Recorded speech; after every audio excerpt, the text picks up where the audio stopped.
But one of the other things right now that sort of got me concerned is around big claims that in a particular phase of the menstrual cycle, you're going to win. Or in this phase of the menstrual cycle, you're very likely to get injured. So I find that really concerning. The fact that there's misinformation out there, sort of scaring girls into, I guess limiting their performance really overall. Because if you go in with that mindset, with those fears, with that apprehension, I think it makes us less than, not more than.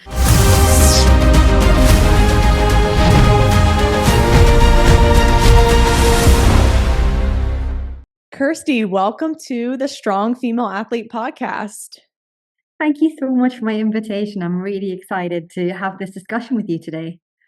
I've been wanting to talk to you for many months and we finally could make it work. And when I first found you, it was actually a few years ago on Twitter, and you were saying things about the female athlete menstrual cycle. And I was just like, this lady gets it, because there's a lot of misinformation going on with the menstrual cycle, or just fear mongering where female athletes don't feel empowered with it, and then rabbit holes like training around the cycle, which we're going to get into today.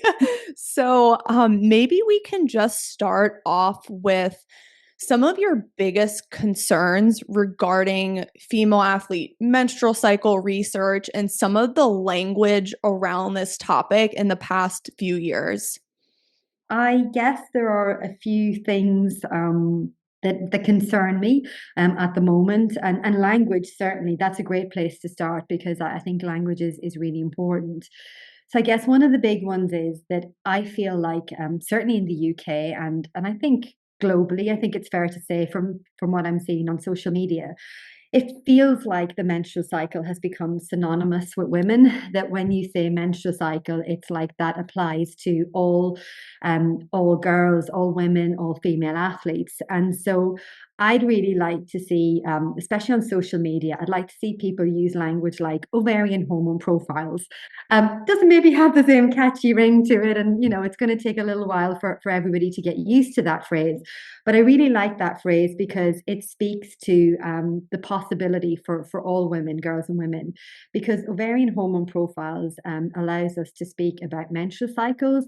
It allows us to speak about hormonal contraceptive users, pregnant athletes, menopausal athletes, girls going through puberty and all the different stages, and it covers all the different types of menstrual dysfunction.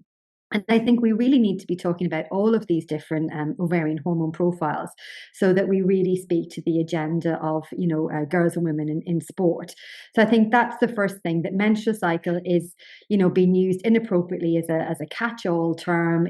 People are using it that it applies to everybody, when in fact we know that's not true, and that, women can experience different profiles, and that those profiles have names and description and language that's associated with them. I think another example of language is around the word period. So we tend to use that. I think it's fair to say it's a recognizable term, so we use it instead of menstruation. But that word is exclusive to menstrual cycle, but I hear it being used a lot, for example, with oral contraceptive pill users. So if, for example, you take the oral contraceptive pill, and maybe you follow the traditional 21 pill taking days and then 7 pill free days. I think in the US, it's usually 7 placebo pills. So it's either you don't take a pill or it's a placebo one. But usually within those sort of 7 inactive days, maybe let's call them, you can experience a withdrawal bleed. And I hear that being described as, oh, I got my period. I'm in my pill free week and I got my period. I know it can be a little bit confusing because, we're thinking, well, if you have a menstrual cycle and you bleed, that's called a period. Why isn't it called the same thing when you're bleeding, when you have oral contraceptive use?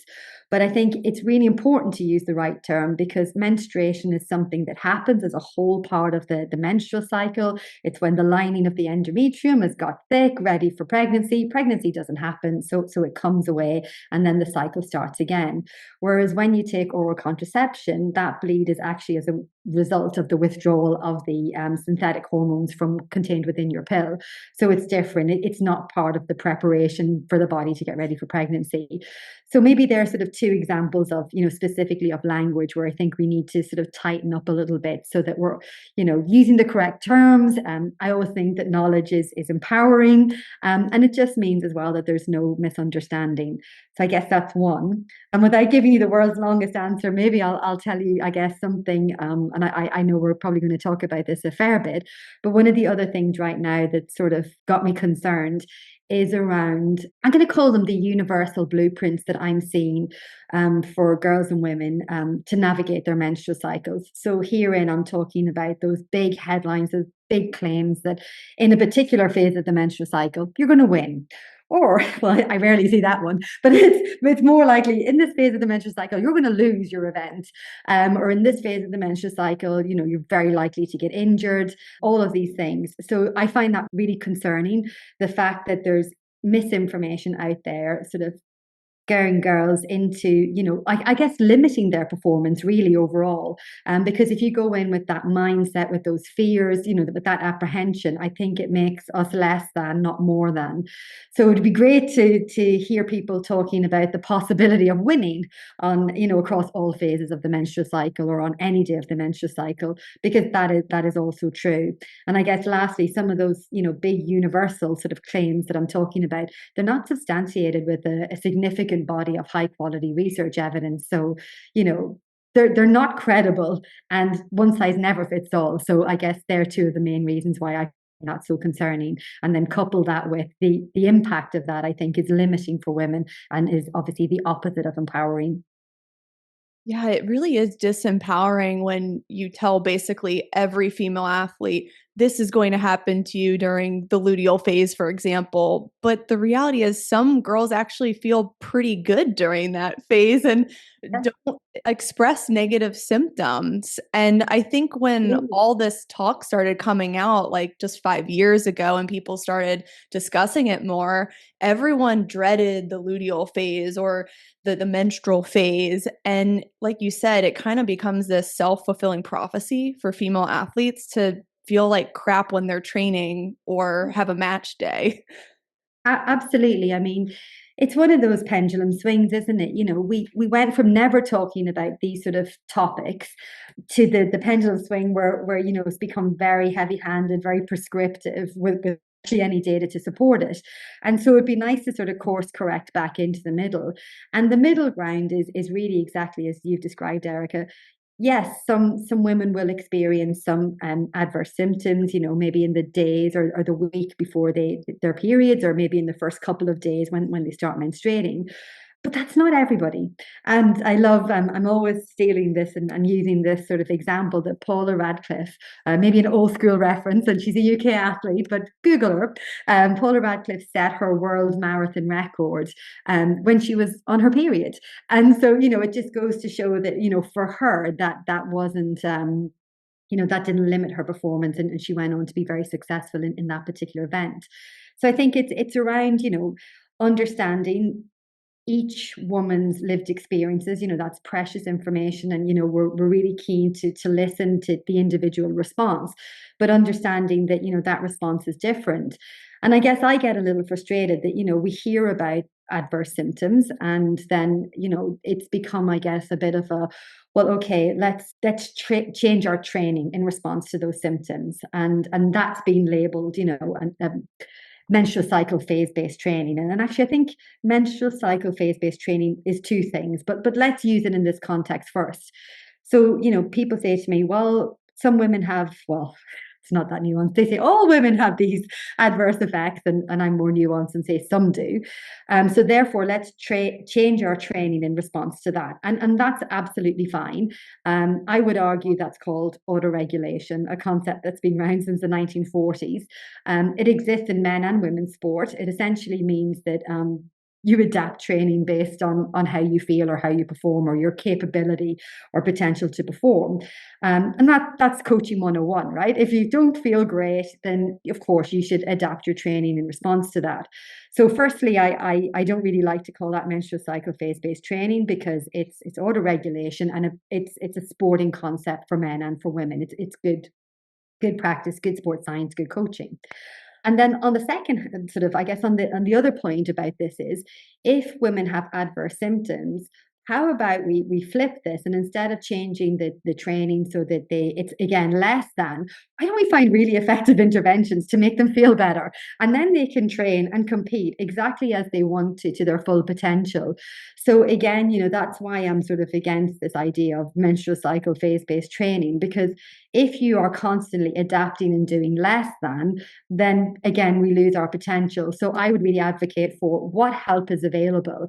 What can we do to support women? And I guess for me, the goal is that you can train and compete to the best of your ability on any given day. So, two things in there to sort of, I guess, summarize. One, it's absolutely fine to adapt.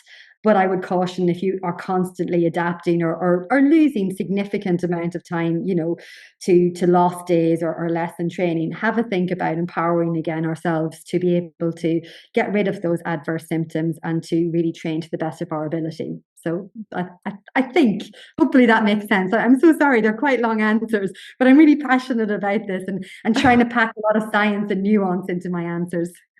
Yeah, I absolutely love it. Don't worry about expanding on this topic at all because I think this is so important for people to hear. And I remember when people were starting to talk about training around your cycle and kind of tiptoeing around certain times of the month and cutting back load or taking extra rest days.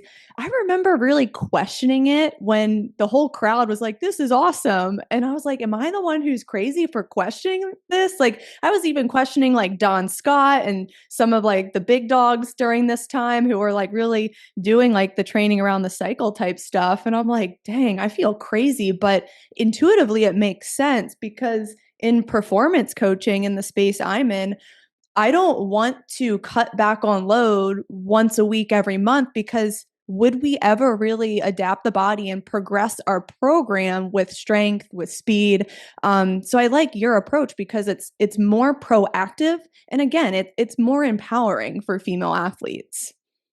Absolutely. I mean, that's the intention, isn't it? I think, if we want to accelerate the development of women's sport, then, I think we find ways to advance, to innovate, rather than, the sort of, I guess, the quite old fashioned and in my opinion, a little bit outdated of, sit down and rest. I mean, of course, there's the exception to every rule. For some athletes, there may be days where it is just impossible. I get that. But I think, firstly, let's challenge ourselves to do better with the support and the interventions.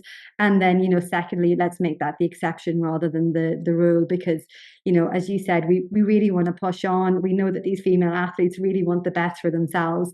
And I hope that this approach is a little bit more proactive, exactly as you said.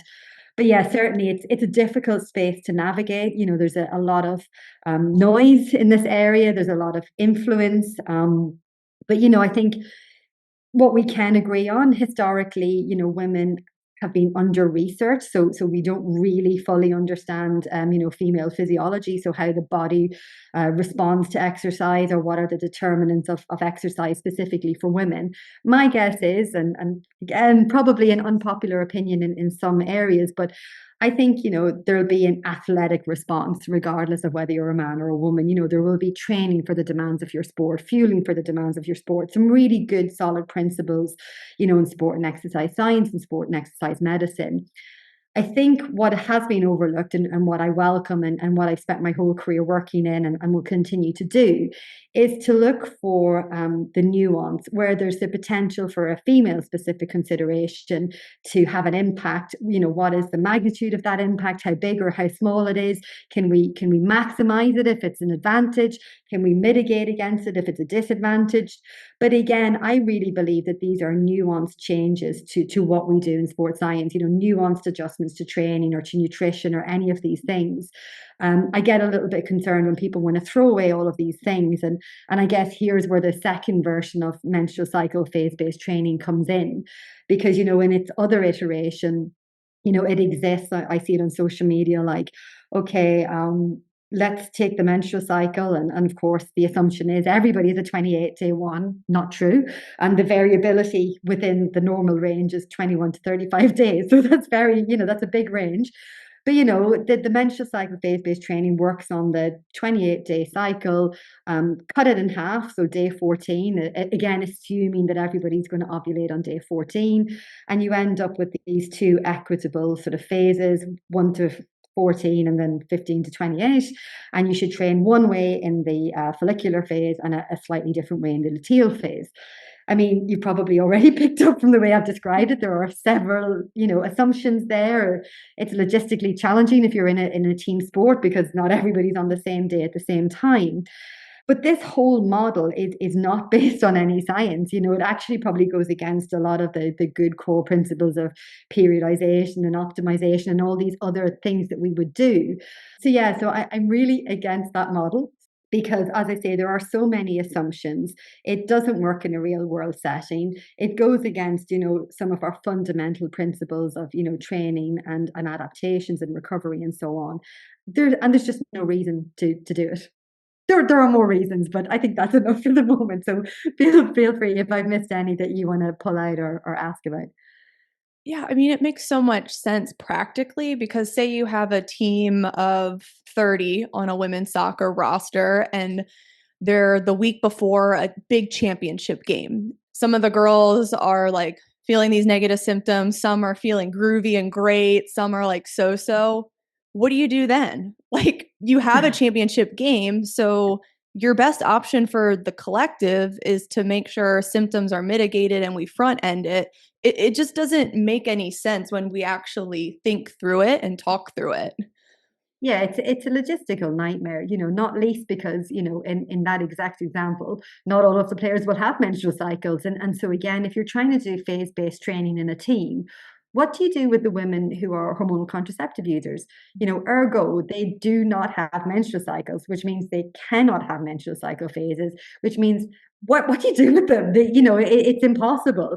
So I think for these reasons, and as I say, if you want to take the example I've given and maybe remove some of the assumptions, so maybe we can upgrade at a level, and we might have some people come back and say, okay, well, it doesn't have to be based on a 28-day model with a predictive halfway point of 14.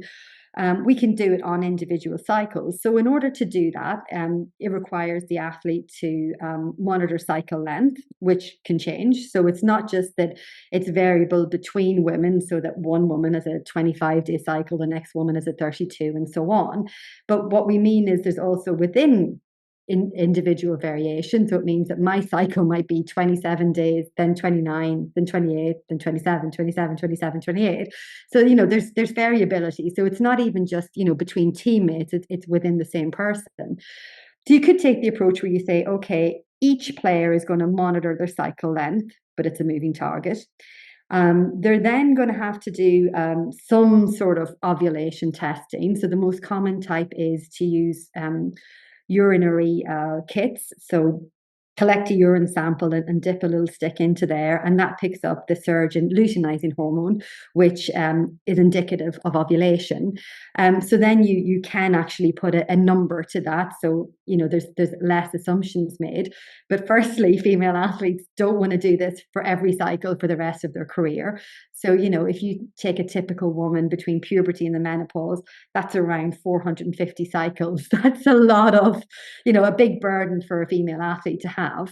Okay, then when you determine when she ovulates, what happens if she ovulates, if she's got a 30-day cycle, if she ovulates on day 11, that means that you're only going to train one way for 11 days, and then it's going to be a disproportionate amount of time to train the other way. No matter which way I sort of roll this out, I can't get my head around it, not least because there's no evidence to say that's going to maximize, the physiological response. Even if we park that, because when I say there's no evidence to support it, people will come back and say there's no evidence to say it does any damage. Ooh, I might disagree. There might not be that direct evidence, but I think we've got good evidence to show how to train well. But as I say, even if we park that, it's logistically challenging, if not impossible. And the moving targets make it, just very burdensome from the athletes. And yeah, I keep going back to, but why would you do it? There are better things to do. Yeah. I think it's clear my stance on this, right? I'm so Oh, sorry. I feel absolutely. I love it. I mean, you stick out like a sore thumb because everyone's just following the mainstream, reading the big headlines on this. We need to train around the cycle. We need to rest more on this week or eat more fatty acids during this week. And I'm just like, just women always need fatty acids. What are you doing? Why are you going to only eat healthy one day, one week of the month? It makes no darn sense. I I'll don't know what be your thoughts are on the nutrition side of this, but it seems like it's like kind of covering up with a band-aid or like reacting to symptoms. Oh, if you get this symptom, then increase your like omega-3 supplement or take magnesium. And I'm like, well, how much change is that really going to make? Shouldn't we be doing this stuff consistently? What are your thoughts on the nutrition side of this? So my big disclaimer is going to be I'm not a nutritionist, so this is a little bit outside of my wheelhouse or my lane or whichever way you'd like to describe it. But I would probably take the same pragmatism that I do from sort of training and physiology into that sort of nutrition space. I agree with you. I would like to see our athletes eating well. Every day, regardless of whether they're menstrual cycle or a contraceptive pill user or long-term hormonal long long acting reversible contraceptive users. So for example, the implant or the hormonal coil or injection. So I think eat healthy regardless of what your ovarian hormone profile is. And then again, if you have some symptoms, say associated with your menstrual cycle, you can adapt your diet. But I think that's just again a healthy lifestyle approach as opposed to something that is unique in the sports space. So I think it makes sense if you've got a runny tummy, it's probably best to avoid these types of food and to try and eat those ones. But I think what we really need to do here is just really empower female athletes to have good body literacy from an early age, and almost by the time they're really sort of, whether they end up at the elite end or whether they end up just, where they're just routinely active, which is fantastic. It's not always about the elite end, but if they have this body literacy from an early age, what by the time they've arrived wherever they are as adults, they know what they're doing. These are not things that they're suffering through or pushing through or putting up with, but they've sorted out, what does good nutrition look like to me? Healthy eating, how do I, recover and all of these things, and how do I mitigate symptoms and maximize my potential? So I veered a little bit off the nutrition, but I think, without being a nutritionist, I think I can speak to say that there's insufficient evidence again to really be super prescriptive on that. And let's take that lovely, sensible, pragmatic approach that you first described around healthy eating. And, again, I'd like to see us move away from really reactionary situations with women and just better long-term sort of health and well-being. Yeah, just that consistency and just basic nutrition and lifestyle things we should be doing anyway before we started going down all these rabbit holes with the menstrual cycle. I mean, Uh, fuel for the demands of your sport. That is good advice. yeah, You that's know, it. You can it leave can menstrual just cycle stop out of there. it. Like, yeah. Exactly. I feel like if you're under fueling, that's a way bigger problem than what phase of the cycle you're in. I think we've lost a little bit of our common sense. And, I can see how this has happened. Again, if we go back to that historical example, women have been overlooked for such a long time. And I don't know if this is a great analogy, but for me, the lights came on. And I think you'd put the time scale of around about 5 years ago. It's really when the momentum started to pick up. And so the lights came on and everybody's super excited, and it's overdue and we're all, really wanting to do the best for women. But the problem is because we hadn't been researching, there's a data gap and nobody wants to wait, right? It's frustrating to wait. Who wants to be held in who wants to be in a holding pattern? And so in that void, when finally women were, given that, the lights came on, they were given some attention, people fill the void with with all sorts of things. These are well-intentioned people, don't get me wrong, but they fill the void with, their thoughts, their predictions. And now, 5 years later, we're trying to walk back a lot of that and say, actually, what we need is really, high quality, or let's substitute that word. It's a very scientific word, but we want credible evidence, right? We want evidence that we feel confident in that evidence. It has to be credible. It has to be trustworthy. And that's what we want and that's what we need. And, considering there's not a lot of funding in this area, resources are limited, we're diluting those. They're already quite limited, and we're diluting them further by just, this scattergun approach and trying to put out, the fires of, misinformation and all these things. So I think what we need to do is, recognize there's a gap, realize that's going to take a little bit of time to do the work, to get the data to really support women. But while we're doing that, of empowering women to listen to their own body. So while they're waiting for research evidence, they're actually collecting their own data. They know how to read their own bodies, their own responses. And if they notice something, like, I'm not saying that symptoms don't exist or there's no adversity. I'm not saying there's no potential for the menstrual cycle to affect your performance.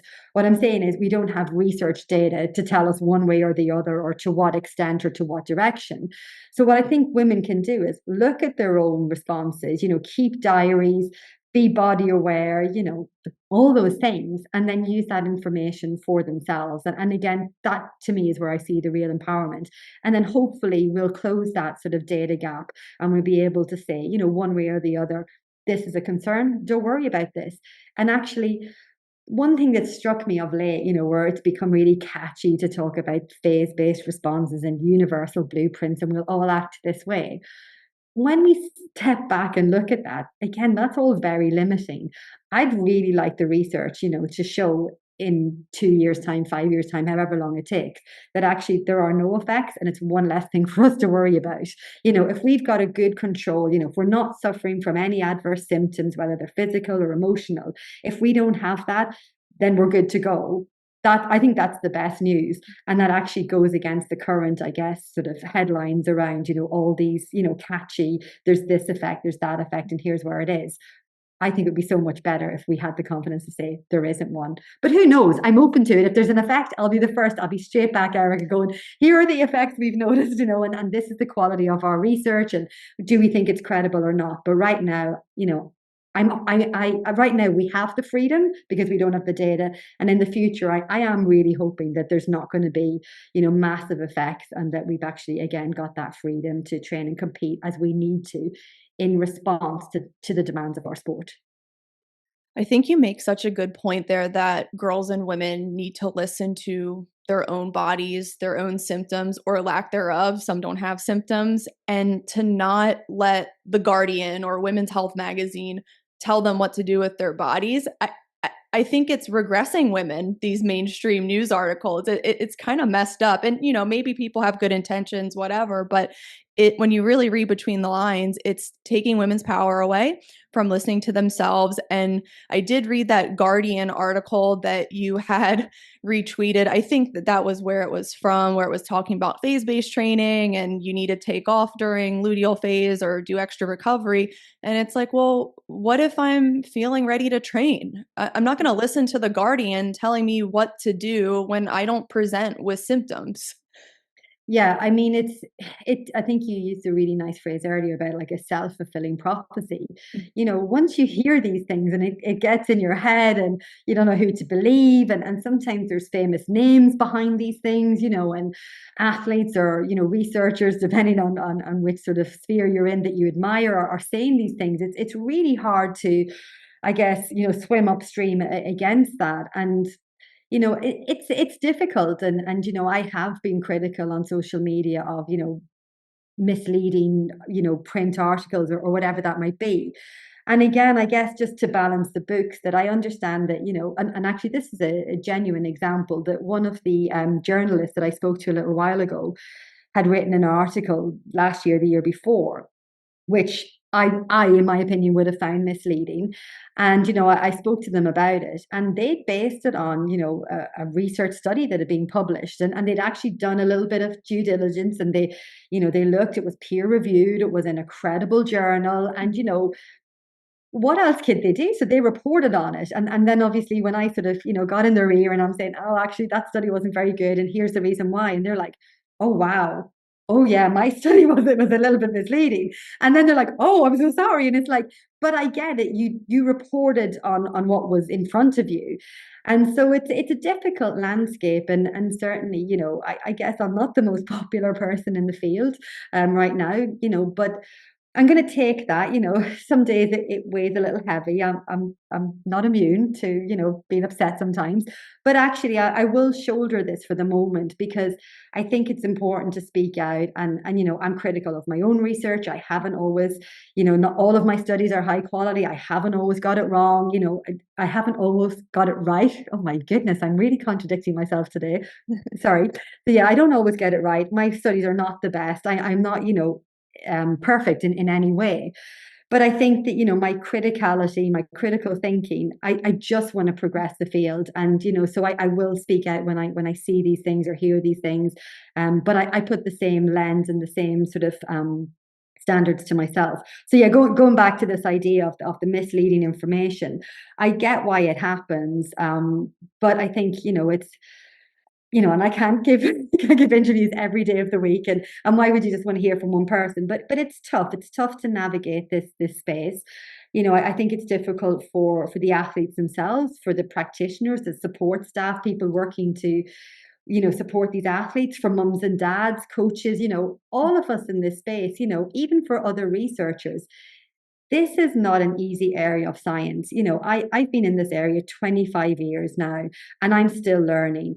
So, yeah, to understand the complexity of the hormonal changes of each ovarian hormone profile, to understand their potential physiological pathways, we're starting to talk about receptors and, you know, the downstream reactions, in terms of physiology. It's I don't know what's the best. It's complicated science, but we know what we know, and that's the thing. So only few people are trained to this level. It's certainly in the UK, female physiology, female endocrinology is not currently embedded in our sports science degrees. You might get a lecture a year that really specifies these type of topics. Otherwise, it's heart, lungs, those sort of things, not necessarily ovaries.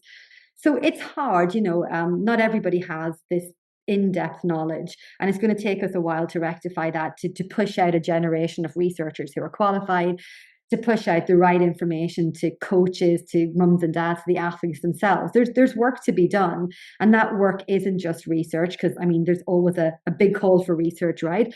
But the work is for all of us. It's to upscale our knowledge, to educate ourselves, to get that body literacy. So yeah, it's really a socio-cultural piece of work, as well as a sort of a physiology, laboratory, sports science piece of work, I think. And I just love that about you, that as an academic, as a professor, you're always asking questions and thinking critically. And that's what I want to encourage the parents and the athletes listening when it comes to this topic, to really ask questions when you're reading the headlines or reading a mainstream news article or magazine, because there is a lot of misinformation out there. And one last thing that there is misinformation on is a quote unquote regular menstrual cycle. On this podcast, I've had dietitians on and female athlete coaches talk about how it's important to have a regular cycle, but just because it's regular doesn't mean it's healthy. And I think this is going to be shocking for many Absolutely. people to hear. So, can you explain that a little bit more? Yeah, that's a terrific question. I'm really glad that you brought this up. So yeah, it is again one of those misconceptions that as long as you bleed regularly, everything is fine. So let's go back, and I'll try not to turn into a biology school teacher and sort of really lecture everybody. But if we keep in our minds that regular bleeding is between 21 and 35 days. Of course, if you bleed more frequently, so less than 21 days, or more infrequently, so more than 35 days, that's a somewhat obvious indicator that something might not be right. And of course, if you stop bleeding altogether and results in amenorrhea, then of course we know that really is an indicator of ill health.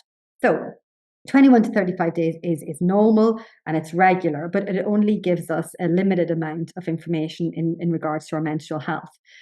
What it doesn't tell us is if the other key milestone events that occur during the menstrual cycle are happening. So you could bleed regularly, but maybe you don't ovulate. And so if you don't ovulate, that means that you miss out on that really big peak in estrogen. And for example, if we appreciate that estrogen is good for our bone health, so if we're missing out on that, high peak, that estrogen exposure, then I think we could all agree that that's not great. So you can bleed regularly, but not ovulate, but you're not going to know that.